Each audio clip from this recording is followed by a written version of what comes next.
कवि ढोलन राय बढ़िया लिखियो कि दुनिया जूं सब ज़ुबानूं। दोस्तों हास्य जी गाल पहुंचंदी पहुंचंदी मस्ती थींदी थींदी ही मंच लगाइणी ढोलक ताम झाम लाइटूं उद्देश्य इहो कोन्हे। कवि ढोलन राय बढ़िया चयो आहे कि दुनिया जूं सब ज़ुबानूं बेशक रखो अखियुनि ते। दुनिया जूं सब ज़ुबानूं बेशक रखो अखियुनि ते, पर पाण में ॻाल्हायो पंहिंजी ज़ुबान सिंधी। पर पाण में ॻाल्हायो। दोस्तों ताड़ियूं संभालियो। ताड़ी हिन खां पोइ वारी लाइन ते मिलणु खपे।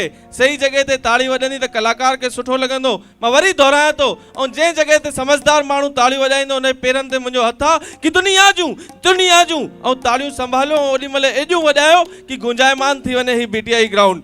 1 2 3 दुनिया जूं सब ज़ुबानूं बेशक रखो अखियुनि ते, पर पाण में ॻाल्हायो पंहिंजी ज़ुबान सिंधी। आहे कसम अव्हां खे पंहिंजी अमर जे थन जो, पंहिंजे ॿारनि खे पढ़ायो पंहिंजी ज़ुबान सिंधी। पंहिंजी ज़ुबान सिंधी, पंहिंजी ज़ुबान सिंधी।